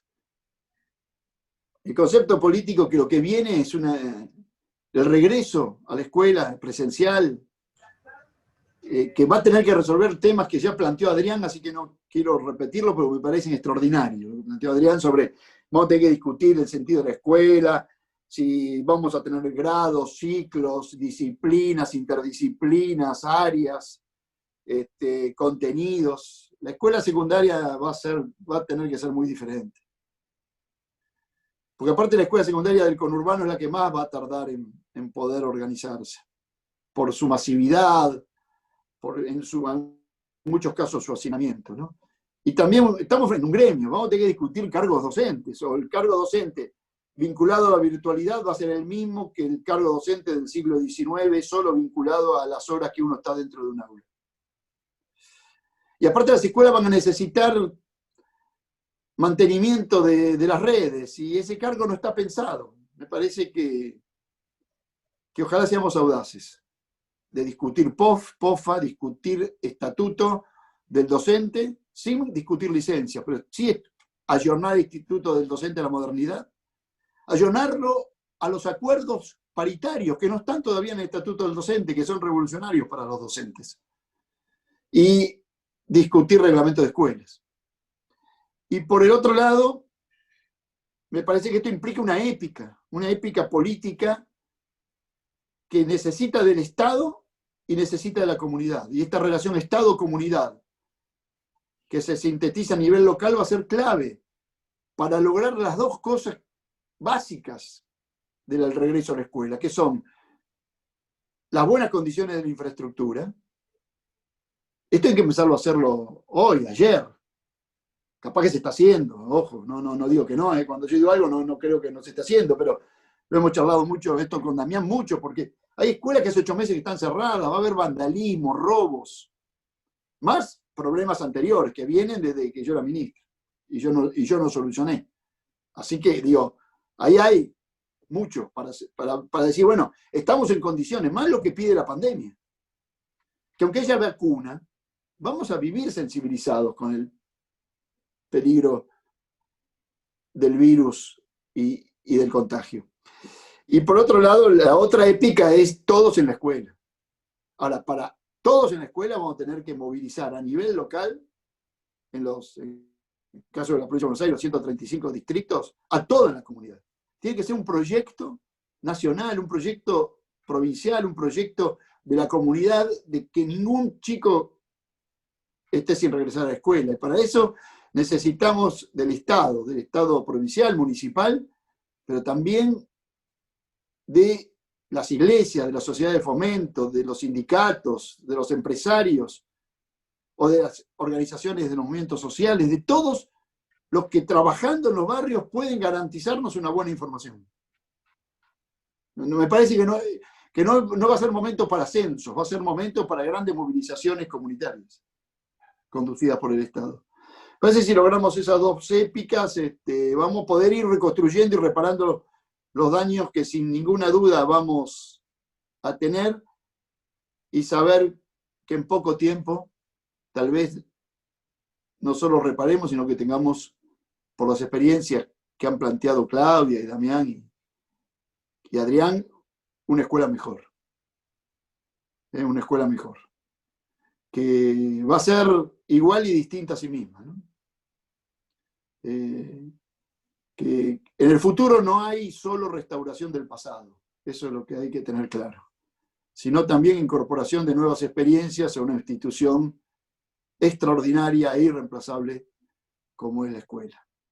Bueno, dejo acá para cumplir con el horario de 14:30 que tenía que terminar, y he sido casi exacto. Bueno, gracias. Qué grande, Mario. Felicitaciones con los tiempos, y la verdad que es muy claro todo lo que planteás, y nos dejaba un interrogante muy grande. Lo que viene en la transformación educativa, como lo comentó también Claudia, que tiene la obligación de estar en la gestión.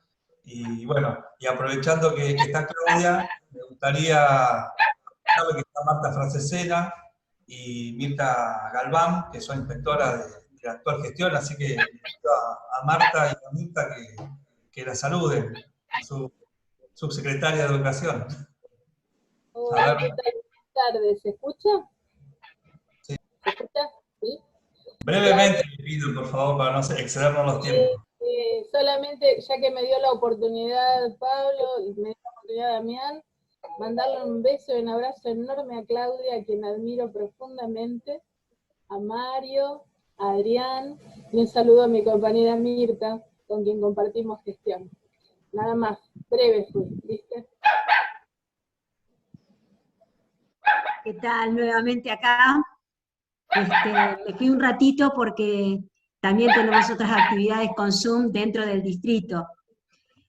Así que bienvenida Claudia a Pilar en esta virtualidad, a pesar de que ya has venido en forma presencial con las escuelas abiertas de verano, el primer día de inauguración, en el cual me enorgullece primero que hayas estado, porque quienes conocemos tu trayectoria y quienes estamos en educación sabemos perfectamente cuál es el sentido tuyo, el sentido de dar la educación para todos y todos los niños y niñas, y sobre todo para el nivel secundario, porque bueno, cuando vos eras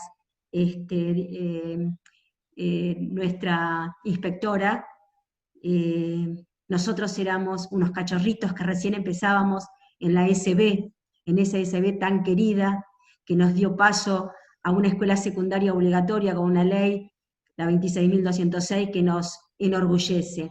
Y sabemos positivamente que estás dando todo para la provincia, que sos nuestra gran referente y que nosotros siempre vamos a estar militando, porque cuando militamos la educación, militamos como quien decía y quien dice, cabeza, cuerpo y corazón. Así que gracias, Claudia, por estar, muchísimas gracias, y sabés que te admiramos muchísimo. Nada más. Muchas gracias, muchas gracias. Bien. Bueno, aprovechando los saludos, Fabián, antes de empezar con las preguntas, te pido a vos que también saludes a la mesa como nuestro secretario del CICIABA, nuestro secretario general, por favor. Sí, a Claudia, a Damián, a Adriana, a Mario, agradecerles siempre, bueno, ellos, y Claudia ha participado el año pasado en nuestro Congreso Nacional en Misiones, ¿no?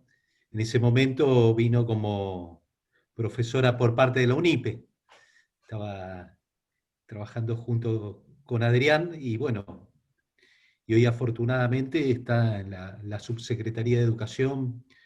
Mario y Adrián, bueno, venimos trabajando juntos, así que nosotros las sentimos y los sentimos parte de nuestra confederación, del CICEABA. En particular le agradezco a Claudia que haya dicho que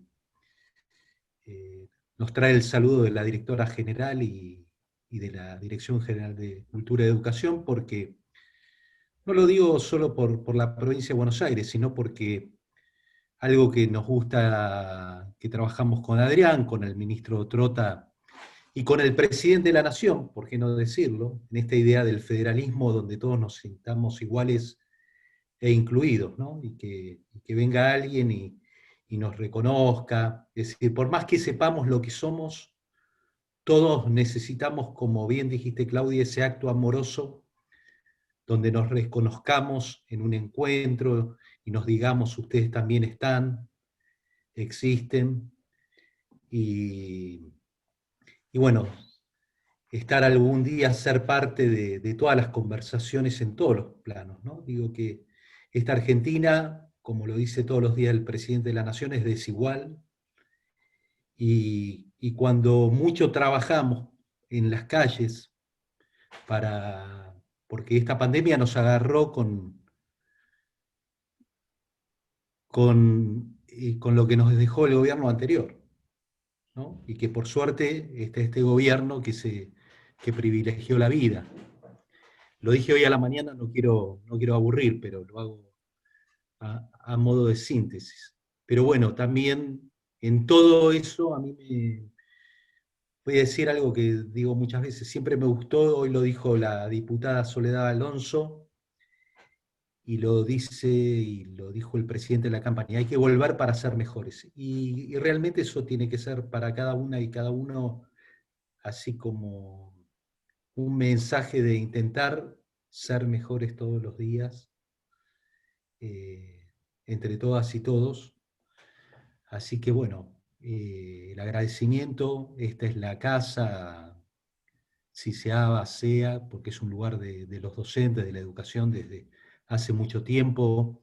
Los congresos vienen, que son políticos, pedagógicos, vienen marcando un compromiso no solo con trabajadoras y trabajadores de la educación, sino con la educación misma y con la patria. Que como decíamos, hoy la patria, a veces quienes se oponen la ponen en riesgo. Y también tenemos que salir a defenderla y estar dispuestos a defenderla. Dijimos hoy a la mañana, vivimos horas que atentaron para nuestro criterio contra la democracia, no lo podemos permitir. Entonces para nosotros siempre primero está la patria, para defender y poder pensar en todo lo que se dijo aquí, se seguirá diciendo, para estar y ser mejores cada día. Así que muchísimas gracias a cada uno y cada uno de ustedes.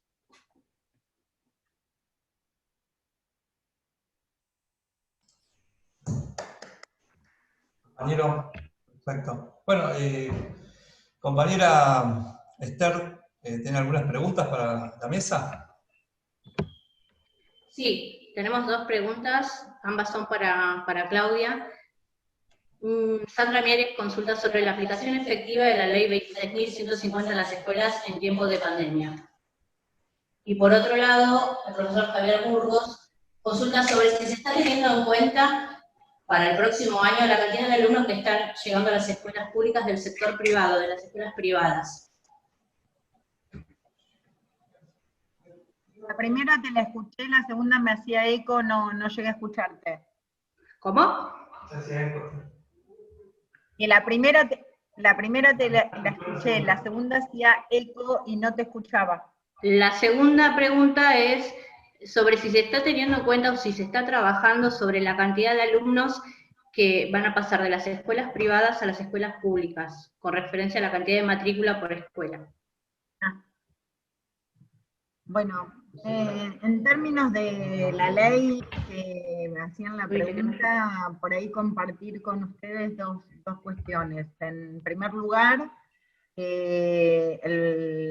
cuando con la directora general se elaboró la nueva estructura de la dirección general, el programa de educación sexual integral forma parte de la Subsecretaría de Educación de manera transversal con todos los niveles y modalidades. Porque consideramos que, y un poco yo no lo dije en la exposición, pero creo que no solamente este tiempo ha sido con más Estado y la pospandemia requerirá más Estado, sino también más ESI, ¿no? Más afectividad, más escucha, más cómo poder poner en palabras todo lo vivido. Y cuando nosotros empezamos la continuidad pedagógica, y ustedes lo podrán encontrar tanto en las propuestas de los distintos niveles y modalidades, como en los propios cuadernillos, desde el primer cuadernillo, no solamente que se acercaban y ponían a disposición de las y los docentes las propuestas de cada uno de los campos de conocimiento, sino que también había un cuadernillo destinado a ESI. Desde el primer momento fue contenidos transversales en cada una de las propuestas de los niveles y las modalidades. Así que las acciones de ESI no son algo externo o que se incorpora por fuera del conjunto de la enseñanza, sino que forma parte de la enseñanza de cada uno de los contenidos. Y desde ese lugar lo estamos llevando a cabo, y creo que una muestra de cómo eso va sucediendo, porque uno puede tener las mejores decisiones de política educativa, pero si no sucede en la escuela, en el aula, en la enseñanza, no sucede.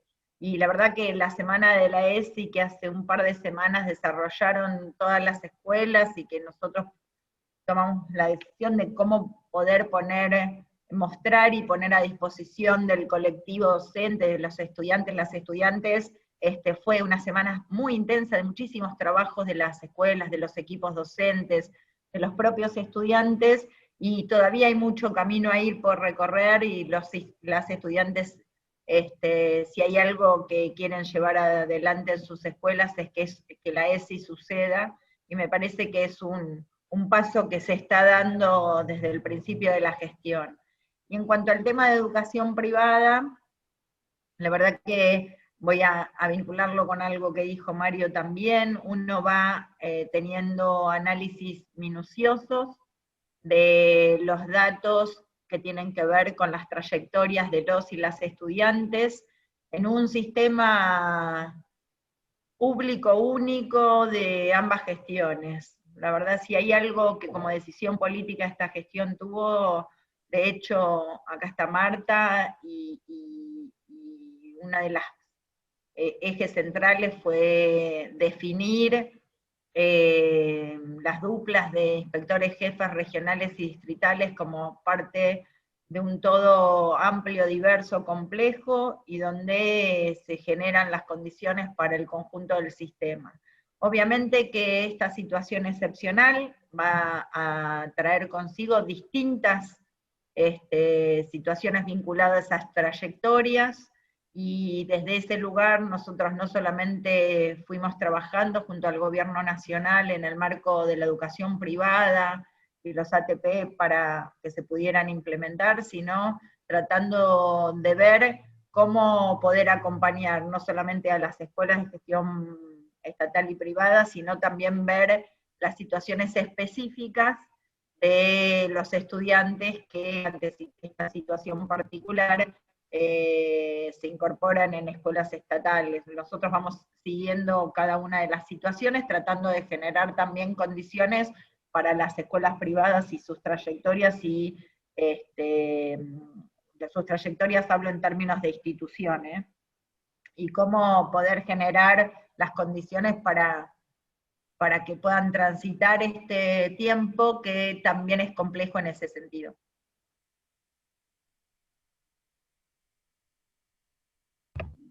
Gracias, Claudia. Tenemos otra pregunta que puede ser para cualquiera de los tres disertantes, y la consulta es de Sergio Morúa. ¿En qué definición teórica nos referenciamos cuando expresamos la continuidad pedagógica? ¿Alguien quiere responder? ¿Alguno de los tres? Mario, Claudia. ¿Cómo decir?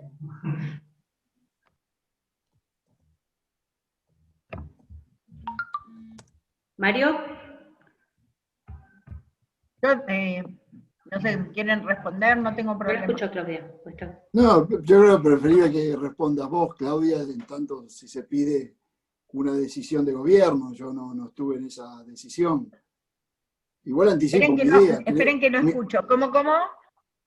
No, que me parece que es bueno que seas vos, porque yo no formo parte del gobierno y no estuve en la decisión de la gestión sobre la continuidad pedagógica. Creo que igual se respondió a una urgencia, no a la conclusión de un debate teórico, ¿no? Pero esa es una opinión mía por fuera del gobierno. Creo que no forma parte de una discusión teórica, sino que forma parte de una decisión frente a la urgencia cuando se interrumpe la presencialidad inevitablemente de la escuela.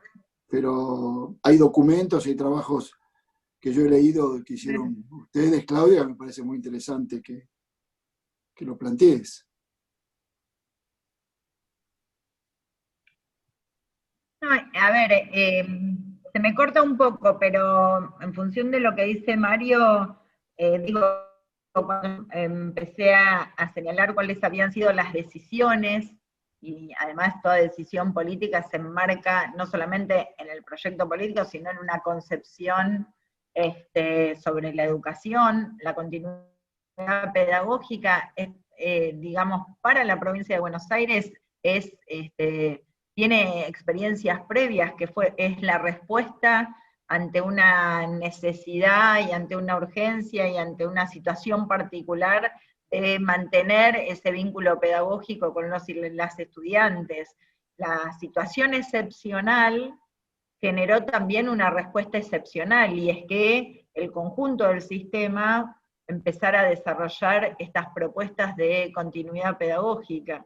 La continuidad pedagógica tiene que ver con formas de poder poner a disposición de los y las estudiantes los saberes que los y las docentes enseñamos de acuerdo a los diseños curriculares. Por eso, cuando se empieza a trabajar en la articulación del ciclo lectivo 2020-2021, no es solamente una expresión de deseo, es una definición política que, por eso se elaboró un currículum prioritario. Un currículum prioritario tiene como objetivo, tiene un encuadre, define en términos pedagógicos, lo que dar es una respuesta excepcional en términos de enseñanza a la situación excepcional que estamos transitando. Por eso yo digo, cuando nosotros planteamos el currículum pedagógico, yo les iba a mencionar, lo que pasa que no quería como ocupar todo el tiempo. Cuando uno plantea el currículum pedagógico, lo que centralmente establece es cuáles son los saberes socialmente valorados que los diseños curriculares, que son un recorte cultural de lo que el Estado tiene como responsabilidad de enseñar en primero, en segundo, en tercero, en primaria, en secundaria, en cada campo de conocimiento. Ahora, hay un encuadre que lo que refiere es a las ideas base que establece la propuesta pedagógica, tiene una organización también en tiempos y en estructura interna, y se establecen cuáles son los contenidos priorizados. Por eso yo diferenciaba, y además el currículum pedagógico establece la evaluación. Obviamente que eso va a tener las características de este tiempo que estamos transitando, ¿no? Y en función de eso va a establecer qué es lo que tiene que enseñarse este año y qué continuidad va a tener el año que viene. Por eso hacía una especificación para lo que es el sexto año o el séptimo año de las escuelas técnicas o el sexto año de la secundaria, porque ahí no hay vinculación con el próximo año, y entonces hay que establecer algo específico que es un trayecto curricular específico para los últimos años de la educación obligatoria, tanto en estatal como en privada, y tanto el nivel como la modalidad de educación técnico profesional. Bueno, la verdad que buenísimo, Claudia. Vamos a bajar acá, se nos acopla. Me parece que han quedado casi todas las preguntas respuestas, ¿no? Así que bueno, por el tema del tiempo que tenemos, porque ya tenemos la mesa de salud pegada, vamos a dar fin a la mesa. Los felicito a todos. Muchas gracias a Adrián, Claudia, Damián y por supuesto Mario. No quería dejar de saludar también al director del Instituto Jaureche, Instituto Superior Jaureche de Merlos, al director Roseli Marcos, que se encuentra con nosotros y es compañero nuestro. También lo tenemos a Héctor Castillo, que fue director de consejos escolares y jefe distrital de San... no me sale el nombre ahora. San Vicente, disculpen, de San Vicente. Así que Héctor, gracias por estar siempre acompañándonos. Y bueno, Claudio Bordol, y ex inspector distrital, y ex inspector de GET, de acá del Distrito de Pilar. Así que bueno, muchas gracias por acompañarnos. Veo también inspectores de la zona de Brown, Liliana. Así que bueno, muchas gracias por acompañarnos. No sé si Damián, vos querés comentar algo. Perfecto. Bueno, agradezco la participación de todos y todas. Vamos a cerrar esta mesa y vamos a continuar, les pido que se queden, vamos a continuar con la mesa de salud. Así que bueno, un fuerte aplauso para todos los expositores. Bueno, chao, muchos. Para próximas reuniones. Amigo, hablamos. Abrazo grande a todos. Chao, Clau, gracias. Chao.